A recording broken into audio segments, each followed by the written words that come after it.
Magandang araw mga kaibigan.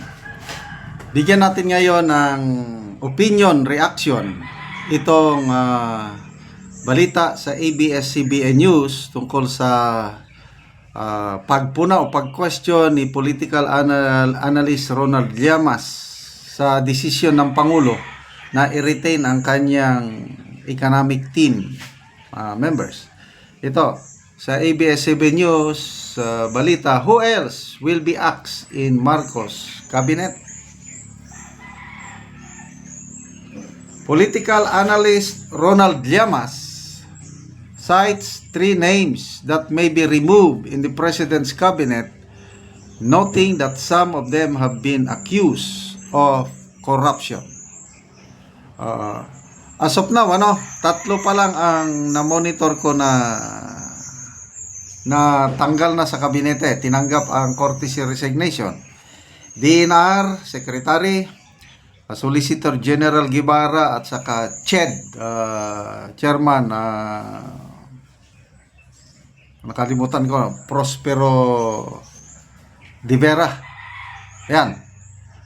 So, sino pa kaya yung susunod na matanggal? Wala pa. Llamas also questioned why the president decided to retain his economic team despite shrinking growth targets and record high self-rated poverty levels. Ito ang pahayag ni Professor Ronald Llamas. Involuntary starvation is also going up. Food inflation is also one of the reasons why the president's approval rating has gone down. Sana man lang may isa siyang sinakripisyo para hindi siya masisi. Okay? So, nag-announce na si Executive Secretary Lucas Bersamin na ni-reject ni PBBM ang resignation ng kanyang economic team. Finance, Budget, Department of Trade, NEDA or DepDep, at isa pa yung Special Assistant to something, nakalimutan ko na. So, retain ang economic manager. So, pangalawang analyst na itong si Ronald Llamas ang pumuna sa desisyong ito na parang theatrics, parang drama lang. Ang una kong narinig, isang solid Marcos supporter na journalist si Richard Hidarian. Sa isang interview, sabi nga, bakit kung gusto nilang i-improve ang delivery of services, bakit nabuo pa rin ang economic team? So, yung pananaw ni Richard Hidarian parehas sa pananaw ni Ronald Llamas. Mga kuwan ito, anti-Duterte political analyst ang mga ito. Mga Dilawan, loyalist, mga Unipink ang mga ito. Pinupuna nila. Kini-question nila ang desisyon ng Pangulong Marcos. Wala may natanggal na talagang magpapakita sana yung totohanang kagustuhan ng gobyernong ito para mag-deliver ng basic services, lalo na pagkain, DSWD. Parang wala ring mangyari sa DSWD. Agriculture, wala rin, as intact pa rin.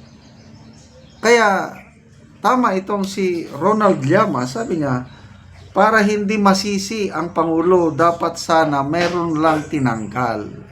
Wala eh. Kaya tuloy, ang perception na karamihan, yung nababasa kong comments, yung mass resignation na yan, ginawa lang yan dahil hindi nila kayang tanggalin si Solgen Guevara. Hindi nila kayang pagsabihan na sibak ka na. Hindi. dinala nila sa mass resignation. Kaya nag-resign lahat. Ngayon, tinanggap na Solgen. Wala na, goodbye Solgen. May bago na tayong Solicitor General. Although, in fairness, magaling pa rin ang Solgen natin. Pahayag ni outgoing Solgen Guevara, di-kalibring abogado, itong si Berberabi, Darlene Berberabi. Matino, summa cum laude graduate sa UP. Okay, so okay na tayo. Okay lang. Ang Solgen, hindi naman delivery of basic services ang Solgen. DNR, ganun din. Hindi naman delivery of basic services. CHED, hindi naman. Bakit kaya hindi nila... anyway. Ito, pinagre-resign din ang mga heads ng GOCC. Ito pa, ang binabantayan ko, yung Presidential Advisor on Poverty Alleviation, Mr. Larry Gadon, nag-resign din. Ayan, kung tinanggap ang resignation niya, medyo sasaludo ako. Good job. Totohanan ang gusto ng presidente na reforma, kasi wala akong nakikitang naitutulong ni Mr. Larry Gadon on poverty alleviation. Kaya nga, ito, sabi ni Ronald Llamas, self-rated poverty tumataas. Sa survey ng SWS, pataas ng pataas. Dalawa yan, self-rated poverty at saka involuntary hunger. Mula nung umupo ang administrasyong ito, wala nang nangyari kundi pataas ng pataas. Nasaan na yung legacy ng Pangulo na sinasabi niya na he wants to be remembered na walang magugutom na Pilipino? Paano walang magugutom na pataas ng pataas ang bilang ng nagugutom na Pilipino? Pahirap ng buhay.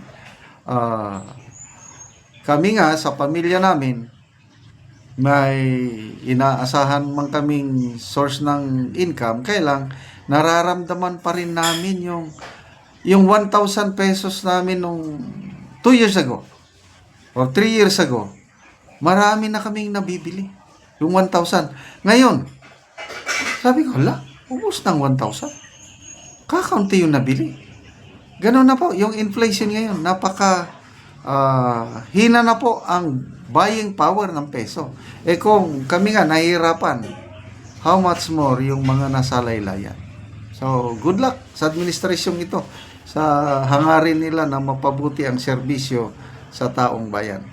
Okay, salamat mga kaibigan sa inyong pagsubaybay sa ating channel. Nakakatulong kayo ng malaki sa Tribong Talandig ng Bukidnon dahil ang sweldo natin sa channel na ito is pantulong natin sa tribo. Sa ngayon, namimigay tayo ng libreng yero at pako para makapagpatayo ng mas magandang bahay itong Tribong Talandig. Panoorin nyo ang video na ito. Muna po ni ang natagan og yero. Salamat kayo sa kuan sin nga gipangatag sa tanan po. Salamat sa Ginoo. Karon kaya pa mo kabalay kay nagluom ra ko sa akong kuan ug angan. Kaya tayo ko kon makabalay sa gihatag nga sin. Karon nagpatindog na siya og bagong balay. Muna ni siya ang natagaan na mogero.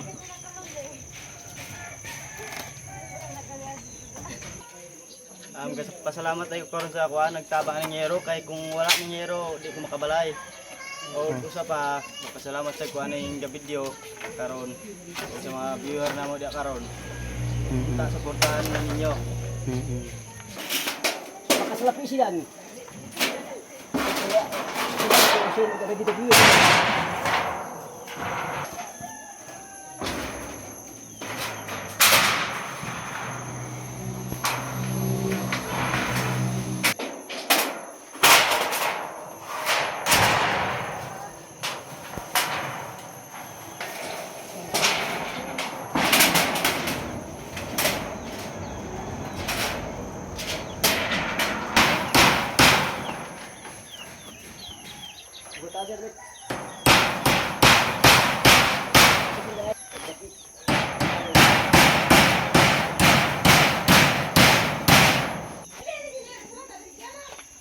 So, human na gyud og atok.